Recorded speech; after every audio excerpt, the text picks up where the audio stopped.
Y aquí es donde el texto se vuelve puramente filosófico, ¿verdad? Sí. Describe este mal como una fuerza primigenia, casi cósmica, que antecede a nuestra propia existencia en la Tierra. Su único objetivo es lograr que la conciencia humana olvide su poder creador. Olvidar que podemos crear. Exacto, que seamos incapaces de reconocer la divinidad intrínseca que reside en nosotros. Según Villaoy, no fuimos diseñados para ser engranajes de ninguna economía, sino para desplegar una inmensa capacidad de creación.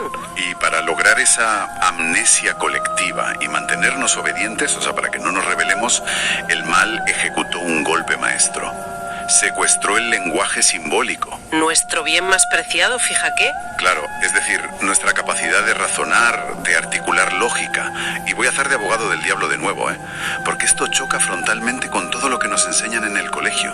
Ya, es que rompe todos los esquemas. El propio texto admite que el lenguaje simbólico es la herramienta que permitió al primate evolucionar hasta convertirse en ser humano. Es la joya de nuestra corona cognitiva. Entonces, a ver, ¿cómo es posible que el razonamiento sea exactamente el arma que el mal usa en nuestra contra? ¿Acaso ser inteligente y racional es malo? Pues a ver, esa es la paradoja central que plantea. El lenguaje simbólico nació para expandir la conciencia, para comunicarnos y crear, pero el poder lo corrompió. ¿Cómo lo corrompe exactamente? Utilizando la lógica para fabricar esas verdades innegables de las que hablábamos al principio. Si te fijas, la lógica pura, desprovista de empatía, es peligrosísima. El mal encierra el potencial humano en la pura racionalidad intelectual. Claro. Ostras, un ejemplo clarísimo de esto. Si una gran corporación despide a 10.000 empleados de golpe para cuadrar un balance anual y subir el valor de sus acciones, desde un punto de vista estrictamente lógico y financiero, es una decisión racional impecable. Impecable. Los números cuadran perfectos. Exacto. La lógica de los números te protege de la empatía de ver a 10.000 familias arruinadas. La razón justifica el canibalismo económico. Todo lo que se justifica mediante razonamientos institucionales va a misa, como reza el texto. Tal cual. El intelecto se convierte en el candado de la celda. Y para mantenernos tranquilos y dóciles dentro de esa celda racional, el mal rara vez necesita usar el terror puro y duro, al menos en las democracias occidentales. Ya, no nos mandan a la policía secreta a casa. Claro, utiliza algo muchísimo más eficaz, la comodidad. ¿La anestesia, no? Eso es. El ensayo aterriza esto en el día a día moderno, hablando de cómo este sistema se esconde en la indiferencia y en nuestras queridas zonas de confort. Y ahí es donde el texto escuece de verdad. Porque, a ver, menciona cosas muy específicas que todos hacemos.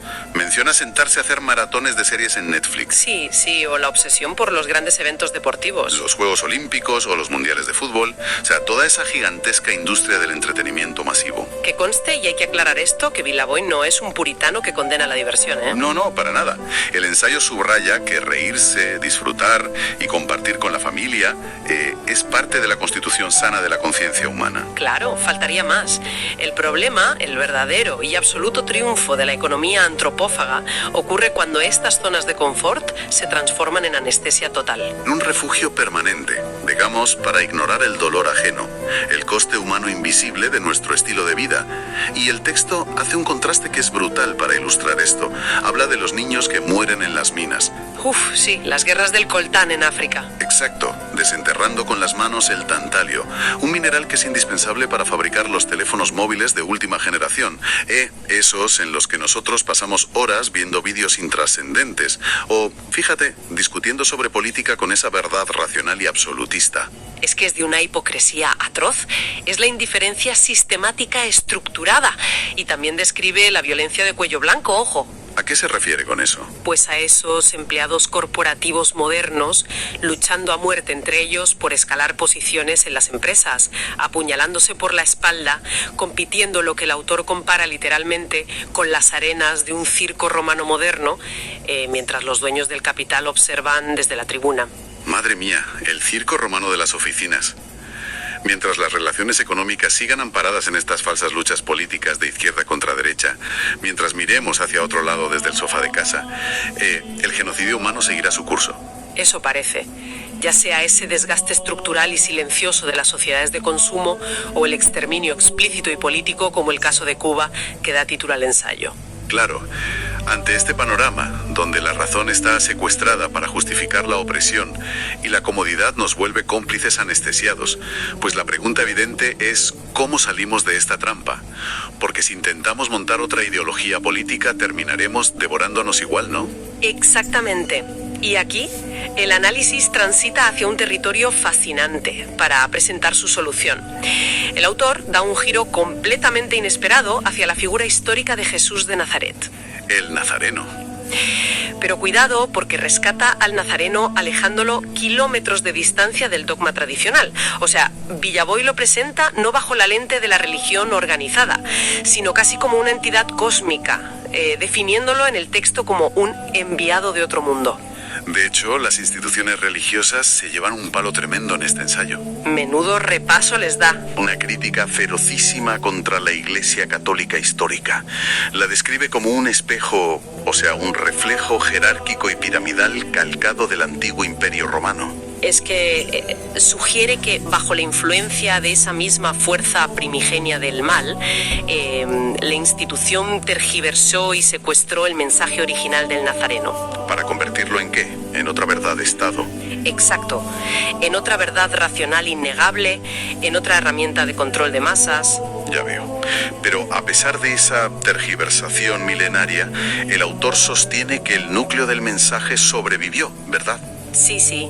Y la clave de ese mensaje no es someterse a dogmas incomprensibles de fe ciega, sino despertar. Comprender que nuestra esencia no es ser súbditos ni consumidores, sino ser una conciencia creadora. Conciencia creadora. Utiliza una metáfora preciosa ahí, ¿no? Ser humano es un fractal de la primera conciencia, una chispa divina del primer acto de creación del universo. Ostras, y para reactivar esa chispa, digamos, para resetear el sistema y hackear esa economía antropófaga, el texto detalla los 3 caminos, o mejor dicho, los 3 verbos fundamentales que postuló el nazareno. Y son de una sencillez que desarma: amar, perdonar y ayudar sin interés. Parece de catequesis infantil, ¿verdad? Pero lo fascinante desde el punto de vista del análisis del sistema es ¿por qué propone estos 3 verbos? ¿Por qué? Porque amar, perdonar y ayudar sin esperar nada a cambio son actos profundamente irracionales desde la perspectiva de la economía antropófaga. Ah, amigo. Rompen la lógica del mercado por completo, destruyen la cadena de favores y el control del poder. Claro. Si perdonas a un enemigo, en lugar de buscar la venganza justificada por tu verdad lógica, el sistema pierde su motor de conflicto. Totalmente. Y el ensayo es tajante con la motivación. Ojo, no se trata de hacer esto como una transacción moral. No ayudas a una persona mayor a cruzar la calle para ganar puntos y entrar al cielo, ni para evitar el castigo del infierno. Para nada. Ese premio y castigo es lenguaje de creencias institucionalizadas. Es de nuevo la economía aplicada al espíritu. Brutal. Se hace puramente para romper la prisión del mal. Amar y perdonar desinteresadamente son actos de rebelión cognitiva extrema. O sea, es la única forma de reconocer y ejercer tu propia identidad como parte creadora del universo. Es el antídoto final contra la cosificación. Es un enfoque revolucionario, la verdad. Entonces, a ver, aterrizando toda esta metafísica y filosofía universal de nuevo en el punto de origen del ensayo. ¿Qué significa todo esto para Cuba? El autor cierra reflexionando sobre el futuro de su país, que concluye: pues sugiere que este genocidio silencioso a cámara lenta podría estar, afortunadamente, en sus horas finales. Por una intervención extranjera, tal vez. No, qué va. Ni intervención extranjera ni cambio de política exterior. Simplemente porque el nivel de sufrimiento de la población ha llegado a unos límites que superan la resistencia humana. O sea, el sistema ha devorado tanto que ya no le queda qué comer. El canibalismo ha consumido a la presa entera. Exacto. Sin embargo, Villaboy no ofrece un cierre para nada reconfortante. Citando de nuevo las previsiones del Nazareno, lanza una advertencia aterradora a escala global, fíjate. ¿Qué nos depara entonces? Dice que si la humanidad en su conjunto sigue inmersa en estas relaciones de economía antropófaga, dejándose manipular por falsas luchas políticas y anestesiada por la comodidad de Netflix y demás, vendrán tiempos de auténtico terror. Más terror aún. Deja claro que el siglo XX, con sus 2 guerras mundiales y sus totalitarismos brutales, fue solo un ensayo general de lo que podría venir si la conciencia colectiva no despierta. Bueno, madre mía, me Menuda travesía la que nos ha propuesto este texto. Vamos a intentar hacer una fotografía final de todo lo que hemos abordado hoy. Hemos partido de una idea rompedora, el genocidio político en Cuba entendido no solo como represión física, sino como la eliminación de todo aquel que se niegue a instalar la verdad oficial en su mente. Como ese software obligatorio. Exacto. Luego hemos analizado esa crítica feroz a nuestras economías globales caníbales, tanto de matriz marxista como capitalista, que nos anestesian con redes sociales y entretenimiento infinito para que ignoremos la brutalidad del mundo que sostiene nuestra comodidad. Esa indiferencia estructurada de la que hablábamos. Y hemos terminado explorando esa propuesta de rebelión íntima. El amor, el perdón y la ayuda desinteresada como actos radicales y racionales para el sistema, para recuperar nuestra condición de conciencias creadoras frente al mal. Esencialmente es una advertencia de cómo las estructuras de poder han convertido nuestra mejor herramienta evolutiva, la razón, en la cerradura de nuestra propia jaula. Y para cerrar este análisis a fondo, hay una reflexión, una duda gigantesca que surge al conectar las ideas de Villaboy con nuestro presente más inmediato. A ver, cuéntame. Fíjate, hemos hablado de cómo el mal ha utilizado históricamente el lenguaje simbólico, o sea, nuestra capacidad de razonamiento lógico y de procesar información para crear verdades innegables que anulan nuestra empatía y nuestra esencia creadora, ¿verdad? Sí, secuestrando la razón, claro. Bien, pues cabe preguntarse, ¿qué diablos va a pasar ahora mismo, en esta década?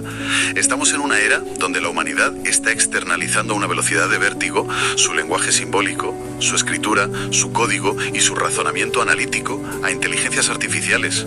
Ostras, es que esa es la paradoja definitiva del siglo XXI, fíjate. Totalmente. Si el monopolio del razonamiento lógico pasa a manos de las máquinas controladas por grandes corporaciones, ¿será la inteligencia artificial la herramienta suprema de esta economía antropófaga para adormecer por completo nuestra conciencia, tomando el control total de nuestra prisión de cristal? Da miedo solo de pensarlo. Ya te digo. O podría ser, contra todo pronóstico, el catalizador inesperado que necesitamos. O sea, quizás al quedarnos privados del trabajo intelectual mecánico, al ver que una máquina razona lógicamente mejor que nosotros, la humanidad se vea obligada de una vez por todas a despertar y cultivar su verdadero y único espíritu creador, ese que se nutre del amor y el perdón, y que, francamente, ningún algoritmo podrá replicar jamás. Ojalá estemos ante la caída del muro de la razón puramente instrumental. Sería increíble. Ojalá sí. Como decíamos al principio de este análisis, es una actualización de software masiva que se está descargando en el servidor de la humanidad ahora mismo. La pregunta vital es si, esta vez, seremos nosotros quienes escribamos el código fuente de nuestra propia conciencia. Nos despedimos dejando esta enorme incógnita resonando. Un abrazo para quien nos escucha y hasta el próximo análisis a fondo. Hasta la próxima.